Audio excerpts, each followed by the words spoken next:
Welcome, everyone, to the Time Has Come podcast.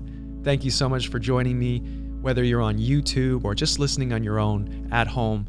Thank you for listening to this episode of the podcast. It's so much fun for me to make, and it really means the world to me that you're listening and enjoying the show. So today I have Tim Chaisson on the podcast. He is the lead vocalist, the fiddle player, one of three of the musicians that make up the East Pointers, a Juno Award-winning Canadian folk Celtic-inspired band, all the way from Prince Edward Island. I'm so excited to have him on the show. Hopefully in the future we'll have Jake and Koady as well, and we'll have a nice big podcast where maybe some live music as well. But for this episode, we get to listen to two of my favorite East Pointers songs, Halfway Tree and Wintergreen. And Tim breaks down a little history behind those songs and where they came from, which I thought was fascinating. And we also talk about being an artist and being vulnerable and how some can fall into vices like alcohol and drugs and the challenges that come with being an artist and expressing yourself openly and authentically. And we also talk about the power of music to shift your internal state and really raise you up. And that's, for me, what the East Pointers music does, and I love it for that. So the time has come for us to welcome Tim Chaisson to the podcast, all the way from Prince Edward Island. Tim, how you doing today? Yeah, I'm doing great. Yeah, we are pretty far apart, the opposite sides of the country. So what is Prince Edward Island like right now? PEI is good. I mean, it's such a beautiful, calm place, I think, in general. And I live a bit out in the country, so with a lovely kind of view of the Northumberland Strait, which is just, between here and Nova Scotia. And it's about like 1 degree and sunny, not a cloud in the sky. And it was honestly like one of those days you're like, why can't it be like this every day? But just so beautiful, and fluffy white snow, and just really an idyllic day, a winter day. So no complaints, really. Awesome. Well, for everybody listening, I want to tell a story about the first time I stumbled across your music, because it was a really, really impactful moment for me. And then we'll get a chance to play the song Wintergreen, and I'd love to hear a bit of your thoughts before we do that. But I just wanted to share with people that I was going through a challenging time in my life. I was in my car and I was listening to music, and Spotify had suggested your song Wintergreen, and I had never heard of you guys before, and it played, and it just hit me right in my heart. And I guess it was just all the perfect timing. I listened to it probably for about an hour on repeat in the car. Yeah. Wow. And I was just like pounding my heart, and I was just singing along because I had learned the lyrics by the end of the time, all those re-listens, all those repeats. And it just impacted me so hard. And I was like, this is amazing. Like, what is this? And then I looked you guys up, and I saw you were playing on Vancouver Island there in Victoria. And I was like, I got to go see these guys. And so that's how I first heard your music. Then I went and saw your show, and we met after the show. And we've kept in touch, and I asked you to be on the podcast, and now here you are, and thank you so much. Oh man, thanks so much for the kind words. Yeah, dude, it's a really beautiful song, and I know there's a story behind it. So could you share with the listeners a little bit about Wintergreen and where it came from before we let everyone listen? This is a song, so in the East Pointers, it consists of myself and my first cousin, Koady, and our best friend, Jake, Charron. And Koady had this, Cody's the banjo player, tenor banjo player. He had this little lick, which is kind of the opening that kind of goes through the whole song or the riff. And I remember he played it one day, and I was so excited and happy. I was like, this, because we write instrumental music and we also write songs with vocals. I was just like, we have to write a song over this, and it's in a jig beat, which means 6/8. It's in 6/8 timing, which is a little bit odd for pop folk music, I guess. It's common in traditional music, but there are a few like hits in 6/8. And if there's any musicians out there, you know what I mean. But like Everybody Wants to Rule the World by Tears for Fears, and there's a couple songs that have that rhythm to it. And so whenever Koady played it, it was like it's instantly just like, oh, we have to write something over this. And we just like would jam on that riff and spit out random things and melodies and stuff. And whenever, actually it was, I think on Halloween night, we were hanging out with our friend Colin McDonald, who's actually the lead singer in a band called The Trues, and just a really good friend, and have written many songs with him. And we were like, yeah, we have this like musical idea and melody and ideas, and would like to kind of finish this song with if you're up for it. And I guess maybe around that time we were kind of talking about mental health and and we're touring on the road, and basically Koady was diagnosed bipolar 5 years ago, 6 years ago, 7 years ago.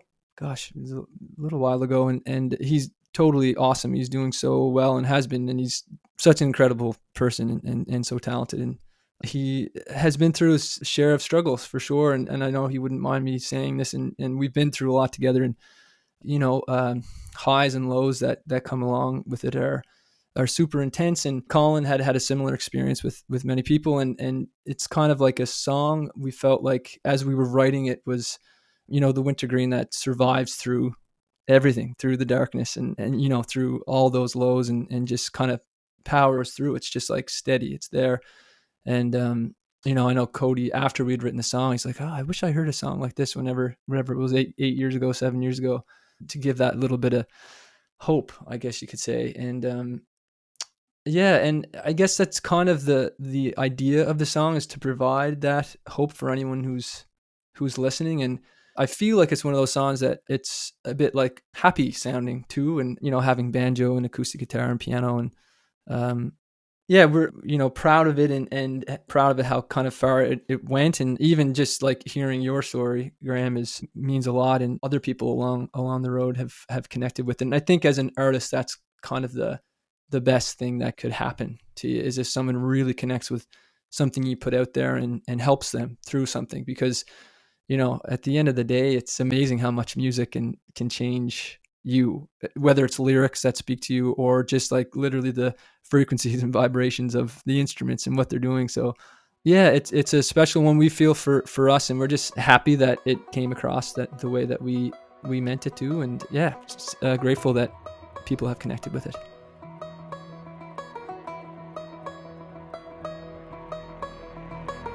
Let it breathe. If it doesn't breathe, it's gonna die. Let it see. If we let it be, is it gonna fly? Set it free, and if it leaves, we say goodbye. Where we weave, and then we grieve, and then we cry. I wanna tell you before I forget, you're doing well, you're living it. You're gonna make it no matter how hard it gets. Despite the darkness, some of these days, wintergreen, we can't shine your radiance. Wintergreen, we'll undermine your ceilings. Wintergreen, I love you more than anything. Wintergreen, despite the darkness, some of these days.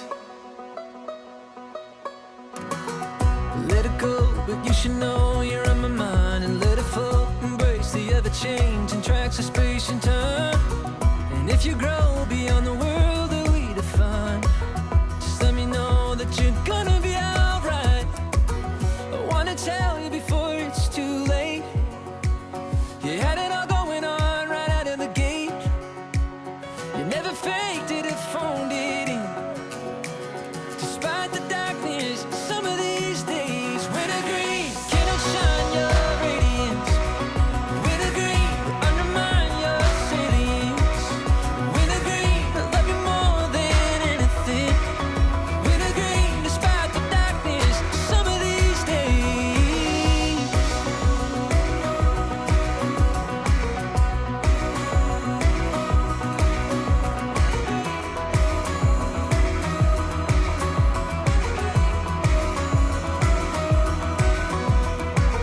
The way up and the way down are one and the same. I'm calling an audible late in the game. If love is everything, love is pain. And certain spirits are too bright to be tamed. I cannot shine your radiance or undermine your salience or redefine your sentience. Despite the darkness, some of these days, wintergreen, can I shine your radiance? Wintergreen, undermine your salience. Wintergreen, I love you more than anything. Wintergreen, despite the darkness, some of these days.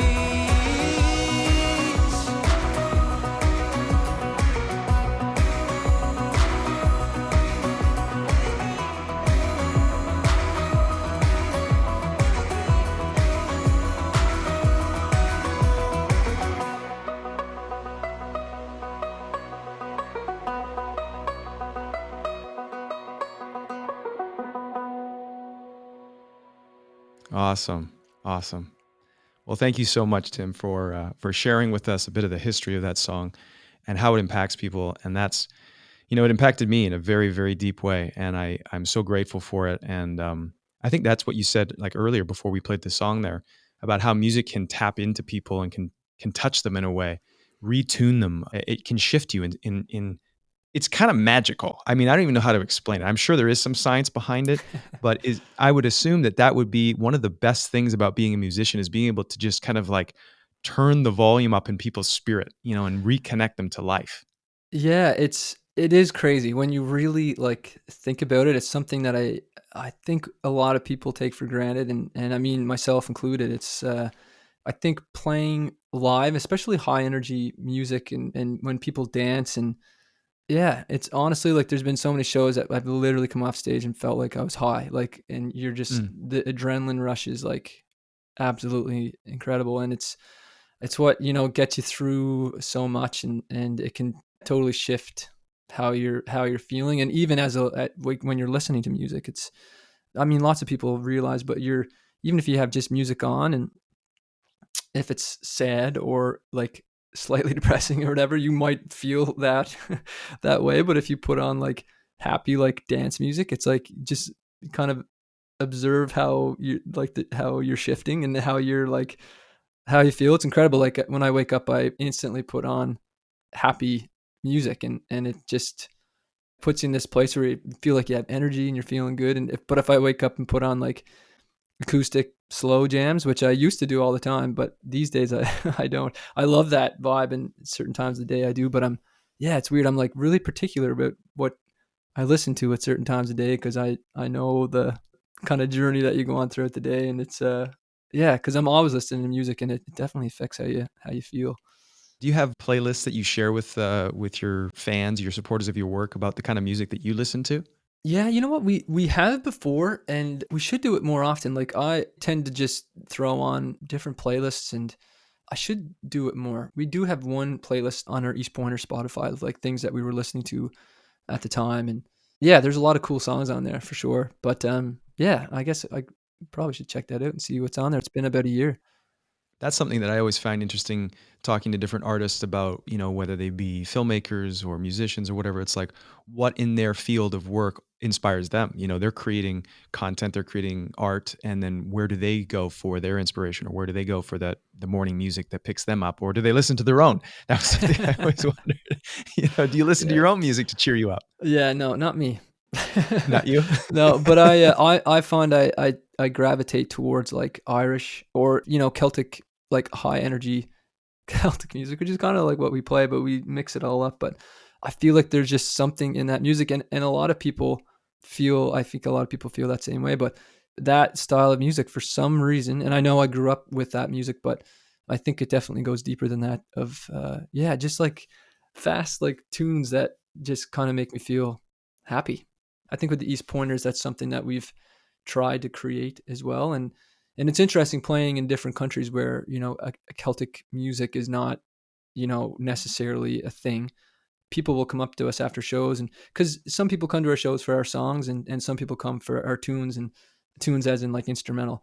And it's interesting, like someone will come to our shows like, I've never heard this music before, but it like kind of activated something in me or did something to me. And because I kind of believe that it probably goes deeper than just because it's a kind of a type of soul music in a way, because it's so old, like these tunes with like the fiddle is like such an old instrument that goes back eons really. So those tunes and that music kind of, if you have Irish or Scottish or any Celtic background, then chances are that you've heard it before, or you had an ancestor that played it or whatever. And it's kind of like a style of music to dance to and to get you through those challenging times, and especially the Irish stuff. But it's but then there's lots of people that are like, I can't stand the sound of a fiddle, and I'm like, I get it, it's all good. Yeah.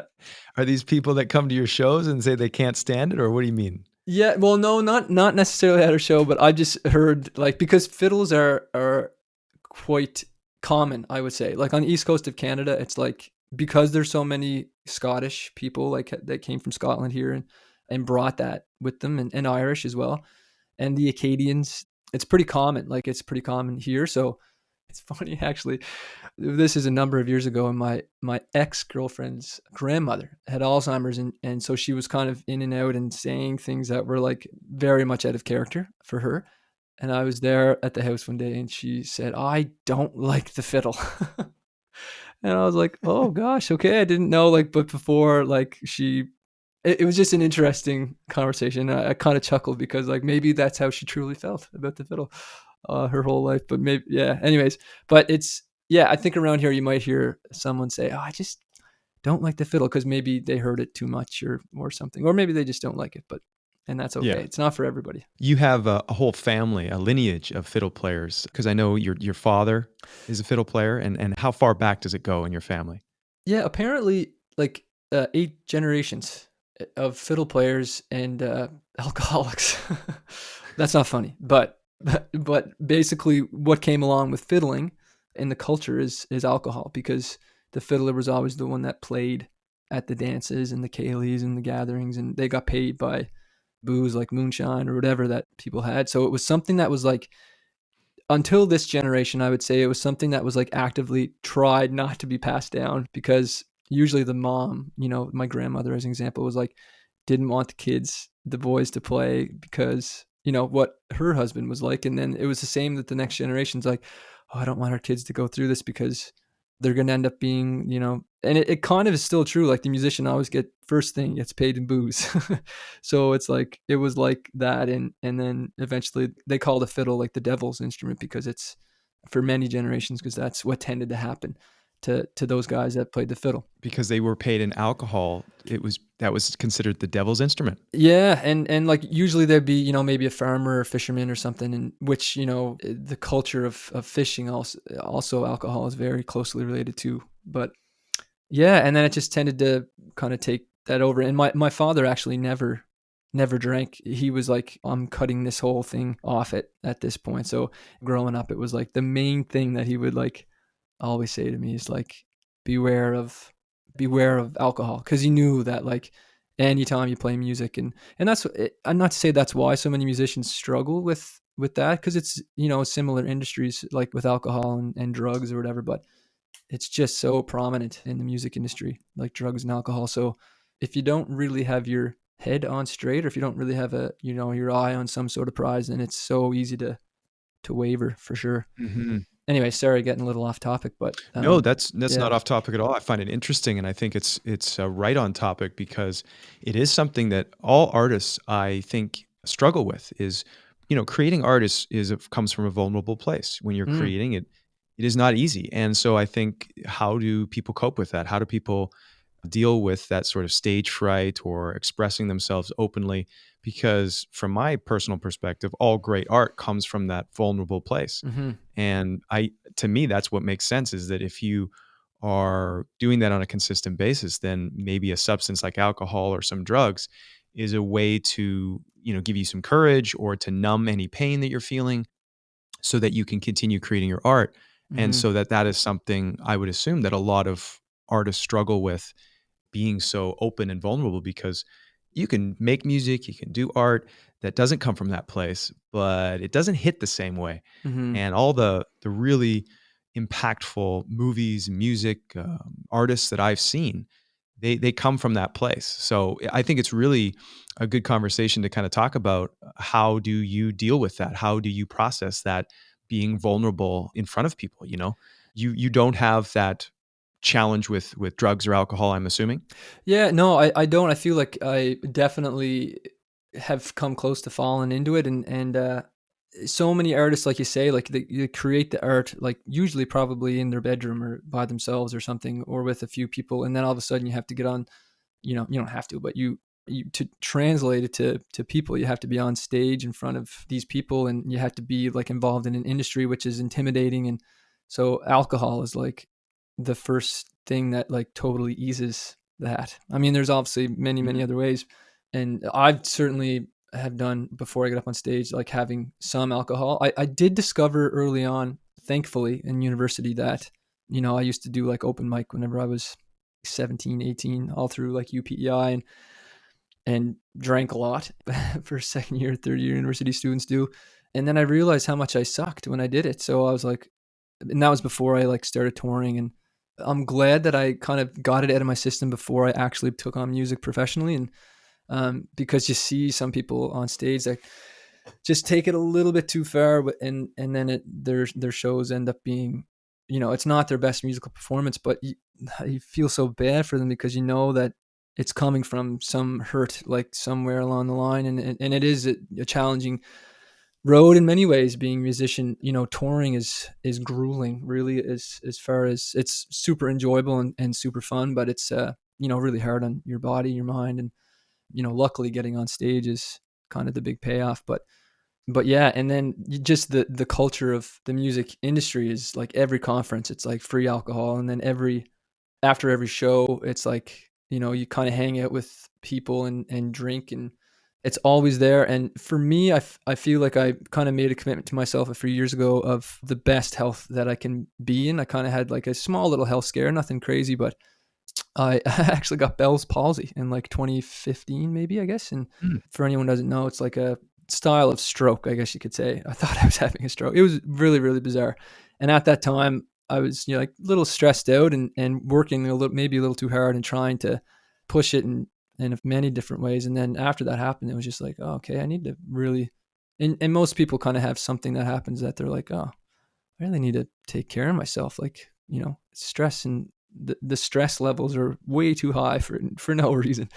So just kind of made a promise to myself personally, like of going down a different path of trying to be physically active, trying to have my mind as clear as possible and the best relationships as possible. And yeah, and I think doing that on the road is super difficult because it's like the long hours of the days and all the traveling. It's hard to find the time, but like even just a small meditation practice, and I always travel with my yoga mat, even just to stretch and, running shoes, and those small little things that make a huge impact, a huge difference on, how your day begins and how it can, kind of making that little pact to yourself. Cause it's so easy after, and we've all been there, sure, is you start eating like a little shitty and you don't exercise for a few days, and then that becomes your norm. Like that's your normal feeling. So it's okay. Like you just kind of go through it. And then, but when you know how good you can feel by eating good and exercising and not staying out late all the time and blah, blah, blah, then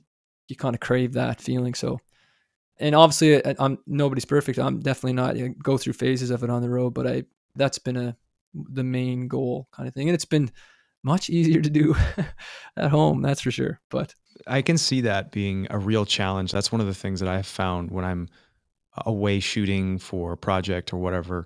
It's very challenging to keep up a healthy regimen or routine with food and fitness because of the changing, you're in hotel rooms or whatever.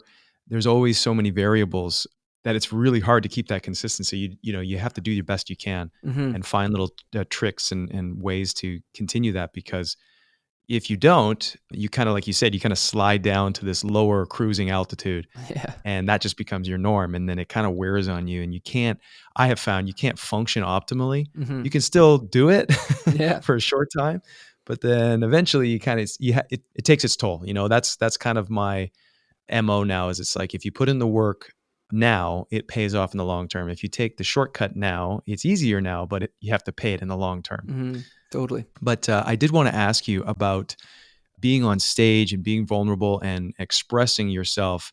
Has that always been easy for you, or have you ever struggled with a stage fright or expressing yourself musically or singing? A lot of people, when they sing, they have to close their eyes or they can't be present with the audience. Have you ever struggled with that? Oh gosh, yeah, all of the above, I think, and still do. When I first started writing songs, like so I always played the fiddle and guitar, like growing up as an instrumentalist. I had such a big family, everybody plays, and that was totally normal. Like there was nothing, I had no real struggles with playing instruments on stage in front of people. And then when I started writing songs, I don't know why or where it came from, but when I was like 11 or 12, I was just like, I remember like, just locking myself. Even I couldn't even stand the thought of like my brothers or my sister listening. Actually, I felt more confident with my sister. I should say that. I'll be truthful there. But with like my brothers or the fact of like any of my friends hearing like the songs and lyrics. I was like, oh, they're gonna think I'm so stupid and like this and that. And like, it's funny how you can be such a critic at such a young age, or having that like shy, vulnerable side, I guess. And then I think, yeah, and I just kind of put myself out there, like started singing in school a little bit, and definitely was not a great singer. And I mean, I still am working on my voice and all that, but it's something that you grow along. And maybe I was a little more confident than I thought once I kind of got like this, oh yeah, I can sing and write songs. And then you don't really realize how long the road is. But and I have had a like and still do, I guess, a little bit like more of a solo songwriter career for many years, just like kind of touring around the world by myself. And that was challenging, like just hopping up on stage and feeling like, how am I going to win over these people? Like I did a lot of opening slots for different artists around the world, and getting on stage to like say 1,000 people or more, and when nobody really wants to hear anybody before their favorite band, like, but you just go out there and you just kind of have to do and feel like you've got something to offer, and hope that it translates. But with the East Pointers, it's been something that I have felt much more confident on stage with Koady and Jake, because first of all, they're like my favorite musicians. They're like ridiculously talented, and having that consistent, like 3 of us on stage every night, we just feel super comfortable with one another, and we feel like we have the confidence that we know at least some people are going to definitely enjoy the show. But yeah, it's also something that for me, I get more nervous singing in front of like 5 people in like a living room than I would in front of like 2,000 people on stage. There's like this weird like energetic barrier between you and the people whenever you're on a big stage, and you can kind of block that out. But I think when you're like, sitting in front of everyone, it's like they can see you. They're like, you can see their eyes. They're looking right into your eyes, and you're just like, I get super nervous about that. It's weird. It's like such a weird thing, like, because house concerts are obviously something that's popular thing in folk music, and I've done many of those, and I always found them so much more nerve-wracking, because you really have yourself, like you say, more out in the line. That vulnerability is much more visible, and you can feel it with people because you're like actually connecting with them. Whereas when there's many people, it gets blurred a bit, but there's still obviously a connection with bigger crowds. It's It's different though when you're in a bigger. I get that. I understand from my perspective. It's almost the reverse actually. So when I've done a little bit of theater, and when I'm in a theater, I'm much more uncomfortable than when I'm on set and it's a small group of people and there's the crew and they're all like kind of like right there with me and stuff. I find it much easier to block that out. I guess in a way though it's different, because as a musician, if you're in a small room with people, you don't want to block them out. That would actually kind of not work. You would want to be present and connect with them to play your music. Yeah. Whereas when I'm acting and such on film and television, the crew, I'm blocking those people out to just be present in whatever the moment is in the scene. So it's actually a little different. But yeah, what a fascinating part of your craft is the connection to your audience. I've always wondered that. I have never had any musical bones in my body. I've tried so many times, man. I picked up a guitar. Pardon me? I said, I'm sure it's there somewhere. Oh, I don't know, man. So when I was in school, we had music class and I wanted to play the drums, and my music teacher was like, no, man, you can't play the drums. I was like, oh, I don't want to play anything else. He's like, you have to play the clarinet. I was like, what is that? And so he shows me the clarinet. I'm like, that looks terrible. Like, so maybe I just got a bad taste in my mouth, so to speak, from my early days in music. But I've had a challenge with music, because whenever I've tried to get into it, I get into my head too much, or I lose the rhythm. I can't surrender fully. It's this weird thing that I have. So I've always struggled with music. Maybe one day it'll come to me, but I've always admired musicians, their ability to just get in that zone and flow. So, athletes talk about that zone and they're just in it and their things are magical. What is it like for you when you're in that zone, you're playing music and things are just grooving? Are you thinking, like, what is the experience like for you? Yeah, well, first of all, I'll say that I had one kind of acting experience in my entire life where for a music video a long time ago, I had like so much respect for actors after that, because I was like, my anxiety was through the roof literally the entire day.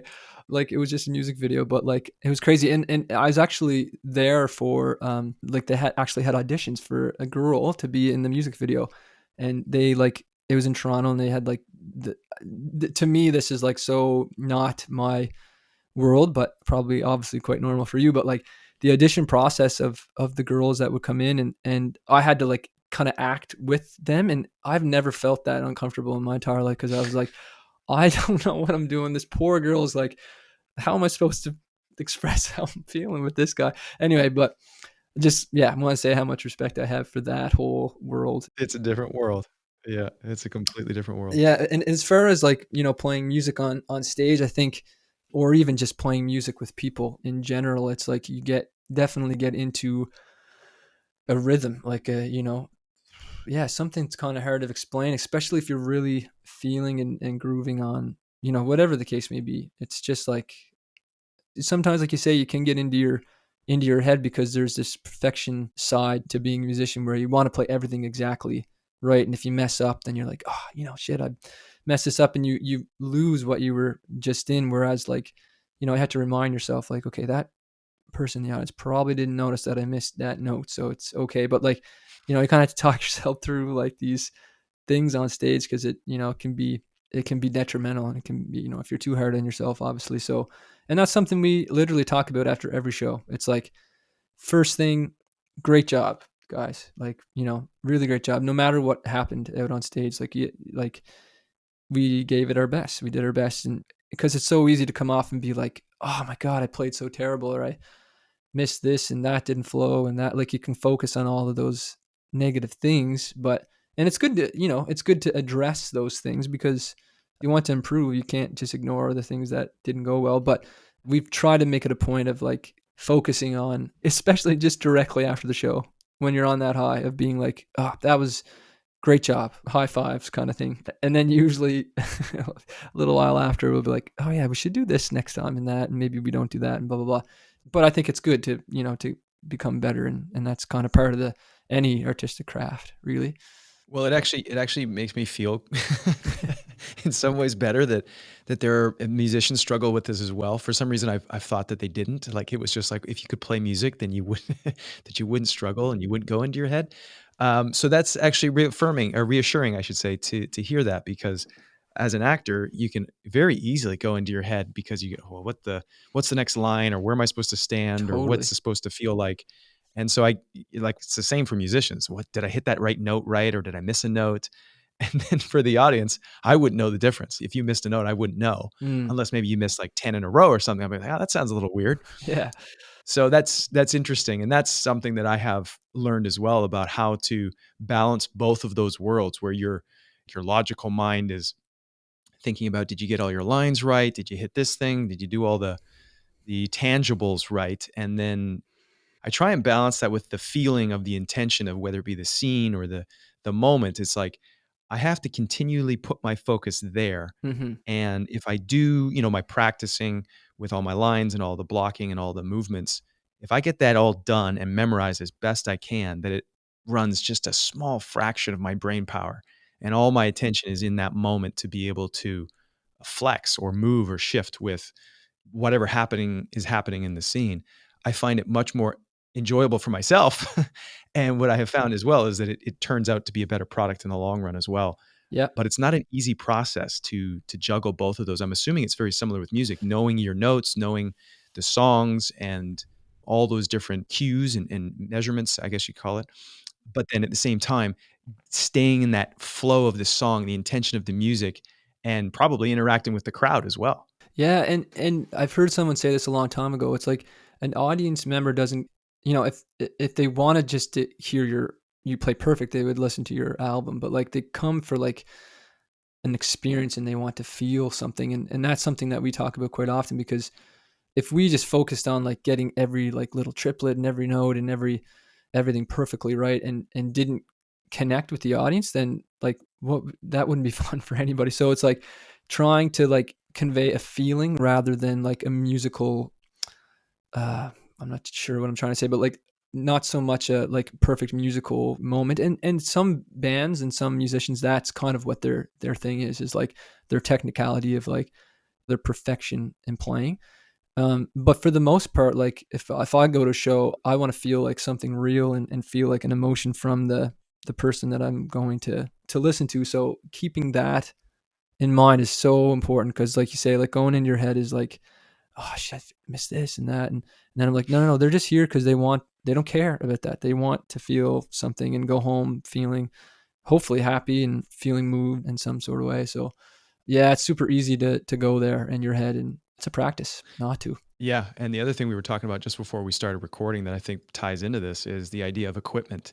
Whether your art form be music or filmmaking or, even painting, Mm-hmm. there's always that tendency to think, oh, if I just had a better microphone or a better camera or a better Oh, totally. computer for this, then my artwork would be better. And I could, and to some degree, tools are very helpful for sure, Mm-hmm. but it's so easy to get trapped in that, buying all this really expensive equipment.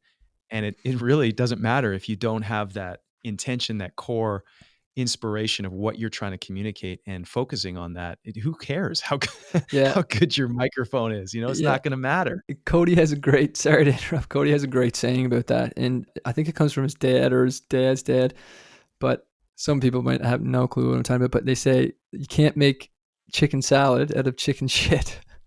And basically it's like, if it's not there to begin with, like you can't dress it up and make it, this amazing thing. And I was saying to you earlier, Graham, about how we played with a festival with Robert Plant, who's obviously the lead singer of Led Zeppelin, incredible voice. And at that time we were talking about all this fancy gear we're going to buy. Oh, maybe this vocal mic would sound better, and get this pickup and get that and blah, blah, blah. And then we watched Robert Plant, and it was absolutely incredible. And he was amazing. And then we were like, what kind of microphone does he have? And like, sure enough, it's just like a Beta 58, which is like super standard, maybe $100 some microphone that, like, yeah, you would think that he would have like some crazy, super expensive microphone, but because where the voice is coming from, that's the main thing. It's like, anyways. And I think that's a very inspiring message for young artists and anybody out there listening that maybe is just starting out or trying to express themselves in whatever way for their art form, that it really comes down to that inspiration and that spirit and what you're bringing to the table. And the tools, the format, those can all easily be forgiven. I can't tell you how many Mhm. times I've seen a film that it doesn't look like a Hollywood film or a piece of music that is just somebody singing or playing guitar. Very simple, but it's the energy and the intention and the spirit behind it that's what lights up the room. That's what draws you in. And so often we get caught in it looking a certain way or sounding a certain way that we miss the essence of it, the actual spirit of what it is that is actually giving us that life, is giving us that attraction to it. Mhm. That's what I feel. When I see somebody's work, and you talking about the story of the history of Wintergreen, the song, you're like, I can feel that. I Mm. can feel the intention behind that. And I think that's what people resonate with and connect with. And you can't fake that. Mhm. People try to, and you try to make things sound, really good with autotune or whatever, these, different trendy, music or stuff that comes out, and people are just trying to copy something. Mhm. And there's no staying power. It Mhm. doesn't last very long. It's like junk food. Mhm. So I think it's really important for people to remember that, because that's an empowering message that you don't really have to have all those expensive tools Mhm. to make an impact on the world and share your gifts with people. So Yeah, the authenticity in music is so important, and it's I'm sure every musician probably had fell into it at some point. I know, because if you're grow up listening to a certain artist or whatever, you kind of emulate them in many ways. But yeah, trying to express yourself in your music from a unique position, even if you're like not sure if it would fit, like, because everybody's all about classifying into boxes, like everything, but music especially is like, are you this? Are you that? Because like the first thing that's drilled in you as a musician in the music business is like, what's your genre? So I can like put you in a box, and then we can work with it. And I've always struggled with that, because I've always, loved different styles of music and played different styles of music. And yeah, it's a thing that all artists, I think, struggle with. But then there's this like, okay, well, if I just make a record that's like fits into this box, then maybe it would be successful, or maybe it'll work. But it doesn't necessarily work that way. Like usually the best artists that are groundbreaking are kind of bending genres and bending, like, don't fit into a particular box. And so I always tell like young artists anyway, or whatever, is to just do your thing. Don't worry if like some music industry guy says, "Oh, you should sound more like this," or you should make a record that sounds like this, which was already done. It's like, don't, like, I fell into that before, certainly, and I have those little regrets of like trying to sound like something, whereas like I think with these pointers, it's always been like it started so organically that we weren't trying to do anything at all, really. And it was just like, oh, this went really well. Let's keep doing exactly what we're doing. And especially because we a little bit like been like folk and Celtic and pop, I guess, a little bit, that it's hard to classify, and we've never fit any like particular genre that, but it's kind of like, well, whatever, like, what does that even mean? And it's a struggle. It's kind of like you come across a lot of boundaries within the music industry when you don't identify with a certain thing. I guess like under the umbrella of folk music is kind of like to a certain extent what it is, but it's an interesting thing in music for sure. Yeah, I think about it in a similar way when you go into a restaurant and they're a very unique restaurant and they try and, or here's a better example. It's, there's vegetarian burgers, or they make veggie meat and they try and make it taste just like meat. It's like, I would be okay with it if it was just something new. It doesn't Yeah. have to I be, know, yeah, totally. a taco that's made with all these different things. That I'm like, well, if I want a taco, I'd order a taco. But I get it. I get why people do that. They use that box because people are familiar with it. Yeah. So it's easier for people to like walk up and be like, oh, I want to order a burger, and this one just happens to be made with something else other than meat. But Mm-hmm. so I get it. It's more of a marketing tactic, Totally. Yeah. but it kind of loses the authenticity and the creativity of the individual if they're, like you said, trying to make themselves sound like a certain genre, or put themselves in that box to sell their album. Mm-hmm. I'm not against that if you want to, but I find that the journey of discovering, like you were saying, you bend things, you bend the genres, and you discover your own sound is much more, I would assume for you guys, much more fulfilling to do than to try and check the boxes of what your record label is saying. Hey, well, we need another album to sound like this. Yeah, exactly. Yeah. And that's, I guess, what I was referring to too, because there are so many great artists that perfectly fit into like the definition of one thing. And that's amazing. And it's just whenever someone suggests like, oh, you should do this or do that, then that's always a red flag for sure. But yeah, it can be one of the challenges, and finding that balance too, like, because essentially you do have to, like, you can't just make a record and then be like, okay, I think people are going to like this. Like, it has to be like all the things need to be in place, like marketing. So, okay, how can we market it? Well, this is who we're going to market it to. And this, so it has to have some sort of structure, I guess. And An approach, yeah, yeah, an and a approach. plan. Yeah, and a plan. And I think with these pointers, like we played so many different styles of festivals, and like a lot of world music festivals and folk festivals and different kinds of like almost every genre of festival, really. And I feel like we've kind of gained our fan base through playing live, and because we toured so much. And then the songs, got traction a little bit before Spotify was like really, really, the thing. But yeah, I think we kind of gained our fans like really like person to person in a way, like actually like going and traveling to all these different countries and playing. And when, yeah, you don't necessarily fit like on a radio format or whatever the case may be, but I think that also a little speaks longer road to sometimes. But yeah, longer road. Yeah, but it's the one that sticks. Those type of fans that you have a personal connection with, that take longer to connect with and to get on supporters of your work. I find that those are the ones that last the longest. So it's that principle of like, if you accumulate really quickly, it doesn't last as long. Whereas if you take your time, you go to the Mhm. gym, you do that hard work, it's longer lasting. So I see that the same in art and in your creative endeavors as well. Is it's like, you can take that short route and that prepackaged path, so to speak, but there's a trade-off. And if you want to live that life, you have to constantly be chasing the trends and pleasing those fans that are just hopping from the latest thing to the latest thing. And some people do that, and that's cool. But I don't think that is as rewarding as the people who take their own path and develop that relationship with their supporters or their fans, the audience of their work, and bring them through a journey and develop that relationship over the long term. That's to me, a much more rewarding and fulfilling experience as an artist than somebody who has to try and copy the latest trends to keep relevant. Yeah, actually, we were talking about that today, just we just had a quick East Pointers call before. We were just kind of talking about how they have like their trends and stuff like that. And a lot of times we don't necessarily fit that certain thing that a TV show or something is looking for. And it's so hard to be like, oh, maybe we will just write something that kind of sounds like that.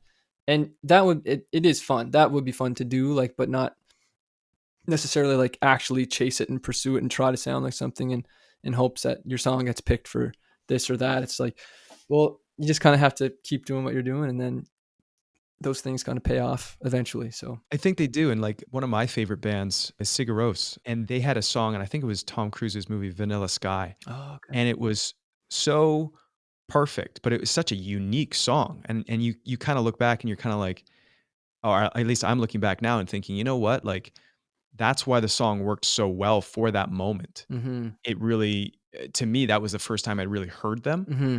And I was like, whoa, what is this? Mm-hmm. And so maybe that Sigur Rós could have made many other songs to try and fit that mold, but they stuck with their authenticity and their own journey. And then they have they're so unique, Mm-hmm. right? Oh, And totally. Yeah. I think it pays off in the long term. Mm-hmm. I want to play one more a song for the audience before we go any further here. The song I want to play is Halfway Tree. Mm. Can you give us any backstory for this song before we play it? Yeah. Yeah, this is kind of a funny one, talking about, I guess, bending genres a little bit. It's Koady had this tenor guitar little riff and just started singing over it, and Jake and I were jamming on it. And I was at the time really into all these like ghost stories from like PEI and all these. There's a couple of really great books that people captured all these really bizarre stories. So this one's kind of based off of a really weird one. And but we actually finished this song with Koady Chaisson, who produced our album. And kind of a love is love story in a way. And this one's kind of weird. We like blend in a fiddle tune over like a kind of a Cuban bass rhythm, like in the middle and the end. And anyways, it's a funky little song that we really loved the experience with this song, because it was like so weird. We're like, do we do this? And we're like, yeah, screw it, whatever. Let's just do what feels right and what feels good. So that's kind of an example of this one. A lonely oak stands past the rich and where only ghosts walk. On blueberry plains, a barren land waits for you and I to get lost. Meet me at halfway tree, hide in your hands, bask in our revelry. We'll go dancing, we'll keep dancing.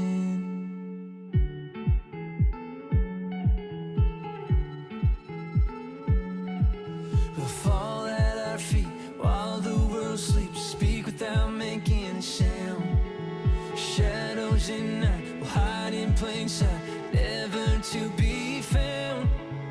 Meet me at halfway tree, hide in your hands, bask in our revelry. We'll go dancing, we'll keep dancing.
A lonely oak stands past the red sand where only ghosts walk.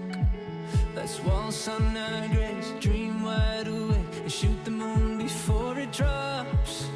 Meet me at halfway tree, hide in your hands, bask in our revelry. We'll go dancing. Meet me at halfway tree, hide in your hands, bask in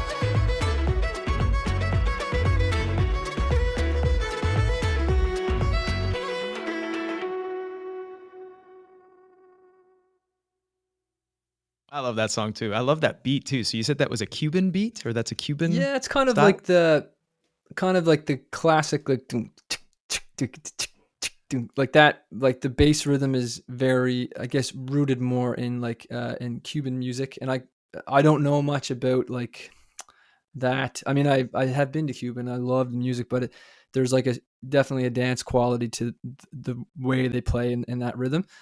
And it was our producer actually, Gordy, who I was playing the tune and we were kind of playing the song. He's like just kind of going boom boom boom boom, and I was like, we were just all looked at each other like, that is so cool. Like we have to incorporate that into Mm. what we were underneath what we were doing, and it just added another element. And yeah, it's just a little odd, I guess, the combination of the styles, but try to piece it together.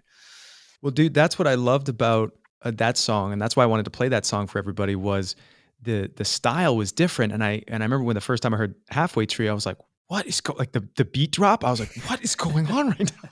I love Oh, this, cool. and that's what gets me so jacked about when artists come and they feel their art as opposed to trying to think their art, and you can tell that that felt right, and you guys went with it, even though it was unconventional or it wasn't maybe something you'd seen or heard before, because it's different and you're like, you felt it. And that excitement, I think, is what people tune into. Whatever your art form is, if you enjoy it, that's what people are. They're like, they want to have fun with you, right? Yeah. At least that's how I see it, So you guys were obviously having fun creating that, and it comes across in the music. So could you tell us a bit more about how that creative process is for you when you're creating music? Is it just like you're following a thread, or is it different for every song? Yeah, I mean, I think it's, yeah, definitely different for every song and or every performance. It's, I feel very grateful and fortunate that I'm playing music with Koady and Jake, and I think the three of us definitely have like a special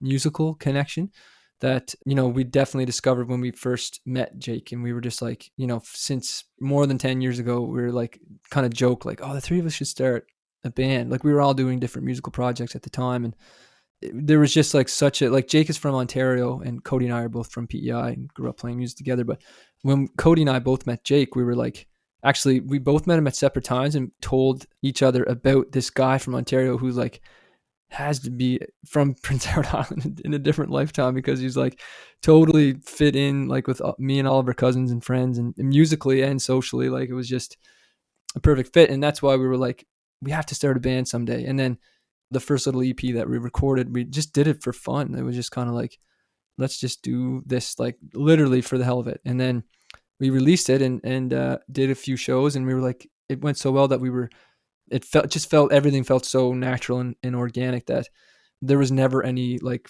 boundaries or struggles with the three of us musically. And then when you start to take things a little bit more seriously, we always have to keep that in mind. Like, this is for fun, because you can, like with any artist, like you can get a bit too serious about like, oh, should we do this or that? And should it be this word or that word? Or should it be this line, that line? And then at the end of the day, it's like what feels the best. And obviously with three people in a band, you tend sometimes have different ideas of what would work or what wouldn't work, or, this bridge would be better, or this melody or that word. And there's so many, you can pick a song apart to death. And I think it's important to try not to do that. But you obviously have to pay attention to every part of a song to make sure that everything's there for a reason. And some songs take longer than others. Some just come out, and some are, sit around for a while and then you come back to it. But at the end of the day, we're always like, we just have fun doing it, and not to take yourself too seriously. And we work with Gordy Sampson on our last two albums, a musical hero of all of ours, like instrumentally and songwriting wise. And he has the right intention too. Like we were just like, yeah, we love working with him, and yeah, we just honestly have a good time. And you go through your phases, like certain times of day, if you play something and you're like, you're not happy with that performance or whatever the case may be, and you can get a little hard on yourself. But I think with these pointers, it's always been about that fun vibe, and I think that's why people come to watch us play, and why they enjoy it, and just trying to be as real as we can musically, as possible. Well, it comes across, Tim. You and Jake and Koady there, you guys have a great chemistry on stage, and you can tell that you guys are having fun. And that's what I love about your guys' music, is that it comes through your music. You're having fun. You're not trying to put your music inside a box and sell it, super push it on people. It comes from that place. And I think that's really important for all artists to really come from that fun. Like, why else are we here on earth if we're not here to enjoy ourselves and have fun and share that with other people Totally. and work hard while we do it, And you guys have done such a great job with your music to work hard and bring that fun element of the culture of it's Celtic. You would similar. Yeah. We're talking about genres, but Yeah. it's a bit of a Celtic flair, isn't it? Totally. Yeah. That's kind of how we all connected musically, was through Celtic music, and Yeah. that was like that's the core of us all. And then, we're all songwriters too, and that's obviously such an open-ended, you can write songs about anything and in any style. And so blending the two and taking it just a step further. And it's funny, like whenever we did a few tours in the UK early on when we were like a little bit more folkier sounding, I guess you could say. The sound, it was just, we didn't take the project as, not to say we didn't take it as seriously, but we were, more acoustic, I guess you could say, the very first time we went to England. And so whenever we released our second album, it had a bit more pop flair, a bit more like production, and just like felt totally natural for us to do, because it was something that we always wanted to do. But our first album, we were just like kind of, we just wanted to have an album. We wanted to put it out, and we didn't have a producer. We just did it ourselves and blah, blah, blah. But anyways, what the point I'm trying to make, I guess, is that whenever people feel like you are in a box or in a certain thing, and then you break that vision that they had, they don't like it. But especially in like England, where like the folk music is like super hardcore, and if they hear like an electric guitar on something, or then it's like, it's as if you committed a crime or something. And I respect that as well. Like traditions are important, but with us it was like, well, they're not like meant to just sit there for forever. Like, you got to shake it up a little bit, and the tradition will always be there. It's just we're trying to reach more people too, like, and bring more people to discover that tradition. So you get flack on certain sides of things whenever you break those rules a little bit. But sorry, I don't know where I was going with that. No, I think that applies to so many different areas in the world. I mean, I saw a YouTuber that he changed his style of video making, and he wanted to do something else. And he talked about how a lot of his fans were really upset with him, and they didn't. Again, it's the same thing. They didn't want him to change, and they wanted him to stay in that sort of box that they had put him in. It wasn't even a genre of music. It was just the box that they had put him in. And when he changed, he wanted to do something else. They got really upset. Yeah. And I think that's probably something to do with people's resistance to change and wanting things to stay the same, because it's, if tomorrow is like today, then I don't have to be present. I don't have to think about anything. I can just kind of have that consistency. And that's the only thing that is consistent in life, is change. Yep. And I think our minds are all unconsciously fighting against that. Yeah, totally. We all wanted things to stay the same so that we can have an artificial sense of security.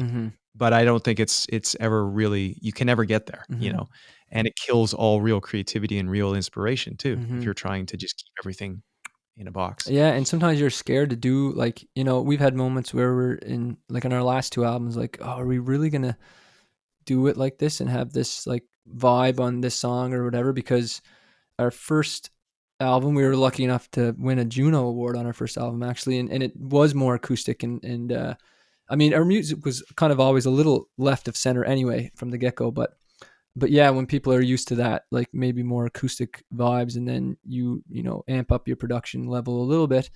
Yeah, we've got some funny reviews, especially in England. I know I'm picking on England a little bit right now, but yeah, places like Australia, for example, like totally go with it. And it's like, they love it. And I think it's just whenever there's like a certain, not touchiness or like sensitivity with folk music, because there's like this vulnerability to it that people maybe think, like maybe from an older generation, that it might get lost, or they might lose it. So if you threaten that, then it's like, what are you doing? You're not supposed to do that. Like, which is an interesting concept. Maybe I'll be that guy in like 40 years or something. But Yeah, I'll always like playing music with my dad at a ceilidh or something like that. Is that's always there, and that's always going to be there. And with a band that you have the opportunity to bend it a little bit and take it a little further than and especially if that genuine drive there is to do that, then yeah, why not? Yeah, and I get on some sense, I do have respect, like you said, for people that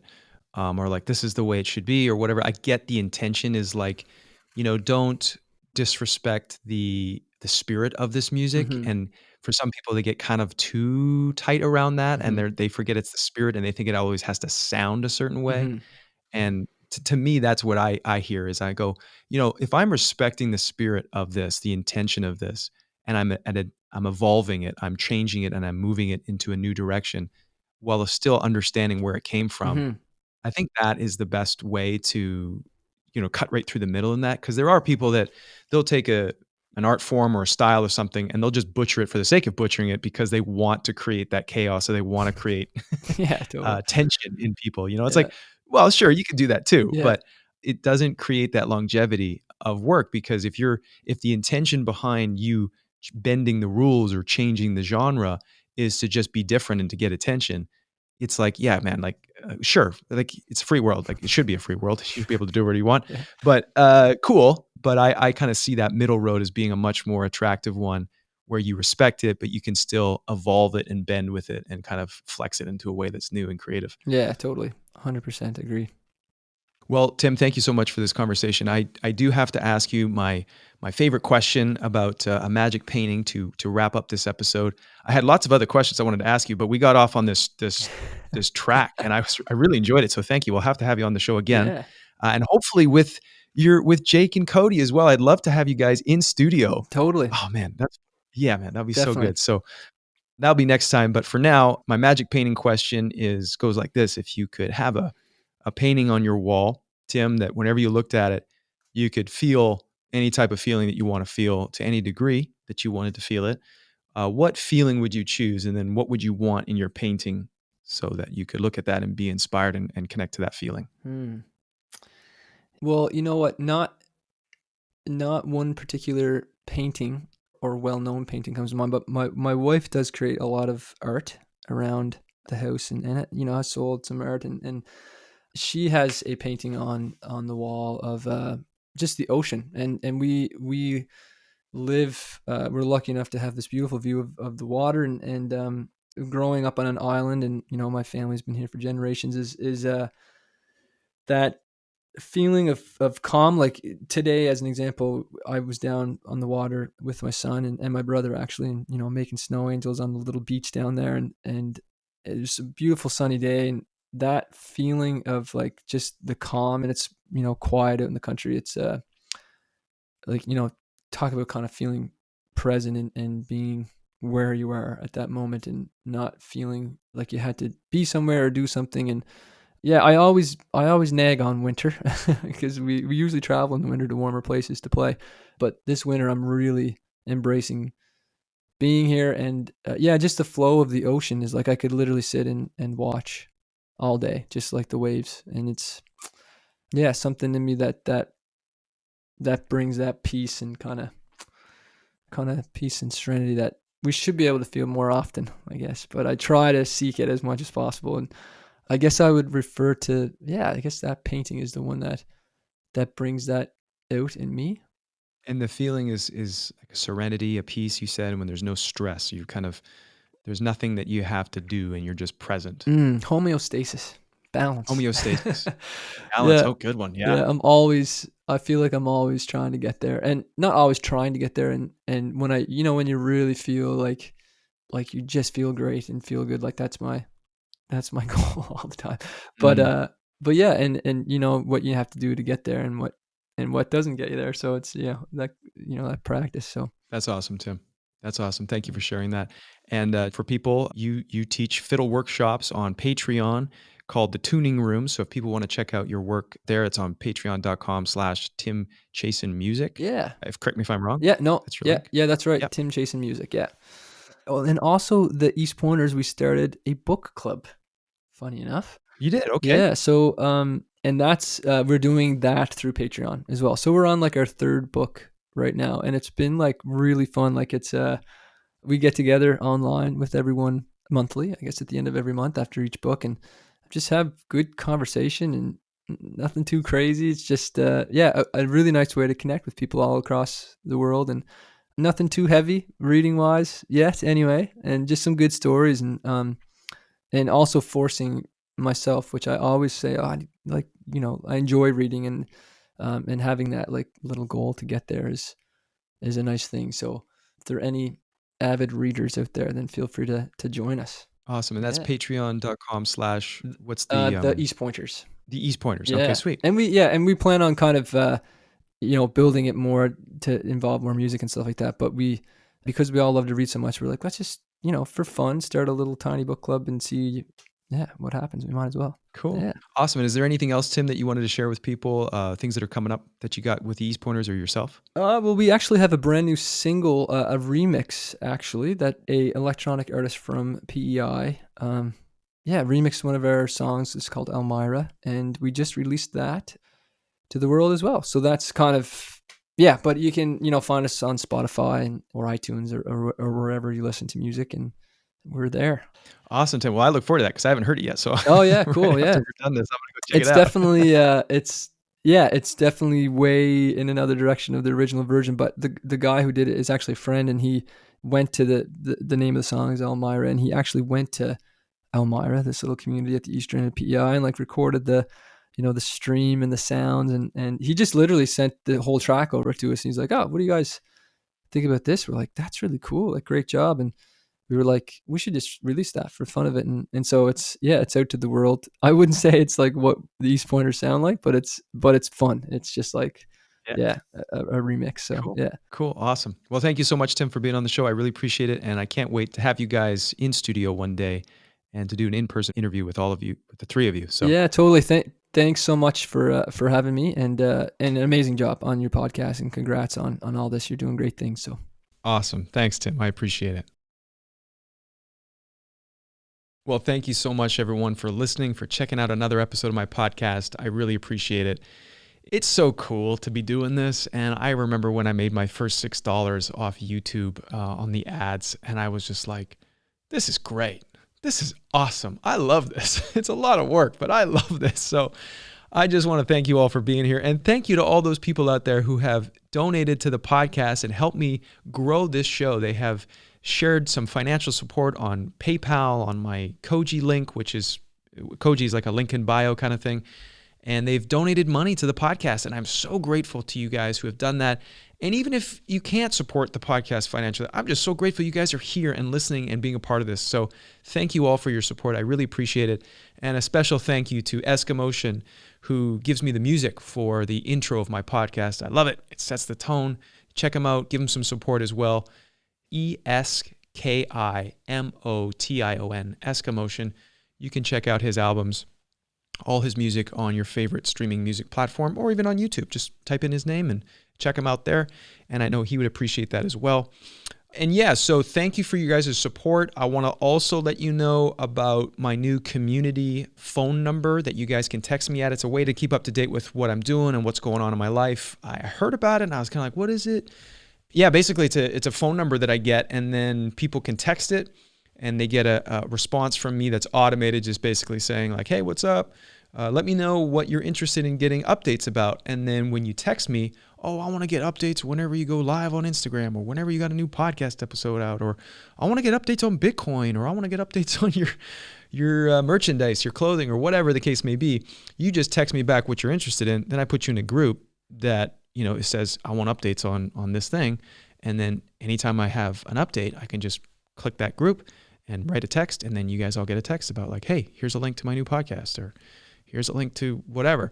So if you want that number, it's only for Americans and Canadians at the present moment. Hopefully they expand it in the future. But if you want to send me a text, you can. That is area code 250-999-4163. That's 250-999-4163. Send me a text, and then you'll get a couple automated responses. And then I've been texting with people as many as I can, really, just because it's fun. I won't be able to text back to everybody who sends me messages, but it's a fun way for me to connect with you guys and send you updates. So if you want to do that, text me there, especially with some of the craziness that's going on with social media.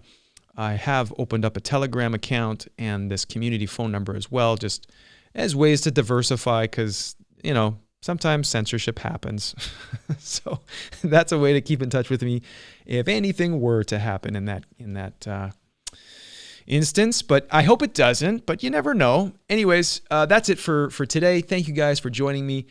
As always, I like to send you off with some well wishes. So courage, as always, we all need courage right now. Faith, because we're going through some really hard times, and this is not going to be easy, but we're going to make it. And there's going to be some massive changes happening this year on our earth.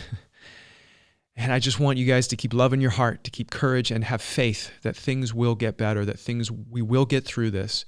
It's going to be really tough, but we're going to get through this, and we need to be strong. We need to stay strong. We need to stand up for what is true, listen to our hearts, reach out to our neighbors, reach out to those in our community and support them, have conversations, and keep your mind open. That's what I always want to do. I always want to keep my mind open. I don't ever want to get rigid. I always want to be learning. I always want to be growing, and I always want to be willing to have conversations with people I disagree with. And that's something we're very slowly losing. And I really think it's important that we fight to keep the right to free speech, to open debate, to be able to discuss things freely and openly. Censorship is never the answer. So I want to encourage people to stay strong, to speak up for what you believe in, and be respectful. Even if you don't agree with what I say or what somebody else says, just be respectful. And still keep an open mind, keep an open heart, and good boundaries too. If someone's being abusive, then you can draw a line and walk away. But anyways, guys, that's what I want to wish you. That's what I want to send you away with. All my love, all my love, all my love, guys. Cheers.